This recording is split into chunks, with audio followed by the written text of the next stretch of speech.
Let's mic देश का मिजाज ईस्ट।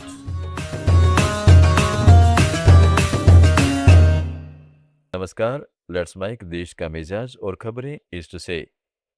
पश्चिम बंगाल विधानसभा चुनाव में भवानीपुर निर्वाचन क्षेत्र से नामांकन दाखिल करने के बाद मुख्यमंत्री ममता बनर्जी ने कहा है कि मैं सभी को हार्दिक शुभकामनाएं, धन्यवाद, सम्मान, सलाम, जय जिनेंद्र और सत श्री अकाल का संदेश भेजती हूँ।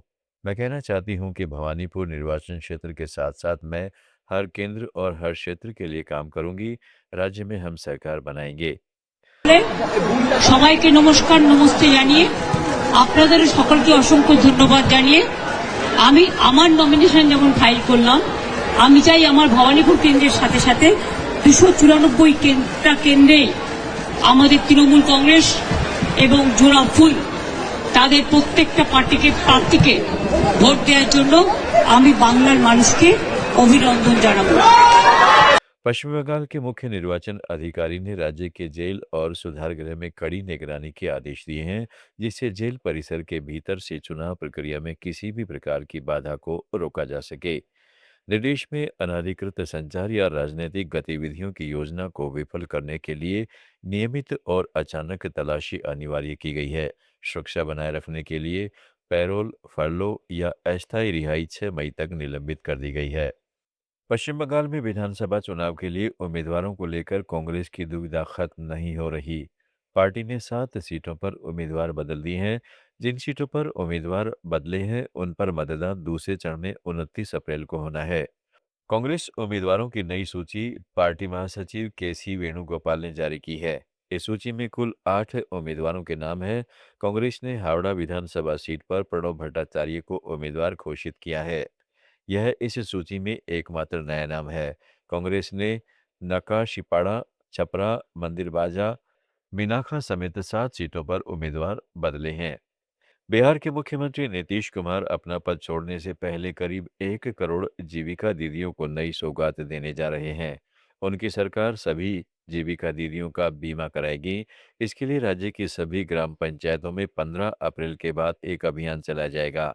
इस अभियान के तहत आजीविका कर्मी जीविका दीदियों को जीवन बीमा कराने के लिए प्रेरित करेंगे। सरकार ने इस अभियान को बीमा सुरक्षा उत्सव नाम दिया है। वहीं राज्य सरकार की एनओएस स्कॉलरशिप के तहत प्रदेश के आरक्षित वर्ग के कम आय वाले मेधावी छात्रों को विदेश में पढ़ाई करने के लिए वित्तीय सहायता मिलेगी। ओडिशा में पुरी के जगन्नाथ मंदिर के रत्न भंडार की सूची और गिनती का काम आज फिर शुरू हो गया। यह भारत के सबसे समृद्ध मंदिर खजानों में से एक के दस्तावेजीकरण और उसे सुरक्षा प्रदान करने के प्रयासों का एक महत्वपूर्ण चरण है। अधिकारियों ने बताया है कि यह प्रक्रिया चरणबद्ध तरीके से की जाएगी, जिसका वर्तमान चरण 11 अप्रैल तक जारी रहेगा।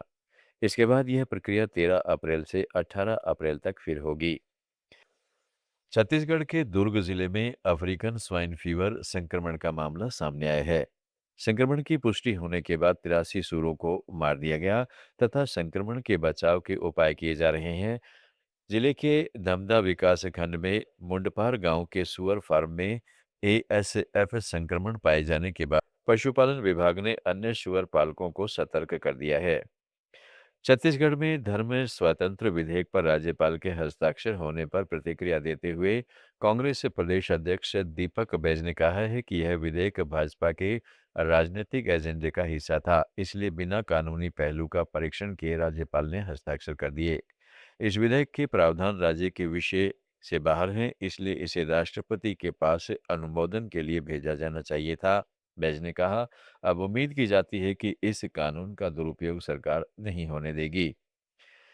झारखंड के गढ़वा जिले में 4 प्रेमी प्रेमिकाओं ने सड़क पर शादी रचा ली। दरअसल गढ़वा शहर में 2 दिन पहले एसडीएम और गढ़वा पुलिस ने 4 नामचीन होटलों में छापेमारी की थी।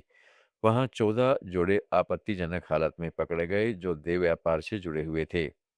सभी को पकड़कर पुलिस थाने ले आई। इसमें 4 जोड़े प्रेमी और प्रेमिका थे। पुलिस जब सभी आरोपियों को जेल भेजने की तैयारी कर रही थी, तभी 4 जोड़ों के परिजनों ने पुलिस से कहा, हम अपने बेटे और बेटियों की शादी करने को तैयार हैं। देश का मिजाज में फिलहाल इतना ही। जुड़े रहिएगा लेट्स माइक के साथ। आप सुन रहे थे let's mike more than radio. Follow कीजिए हमें हमारे सोशल मीडिया प्लेटफॉर्म्स पर।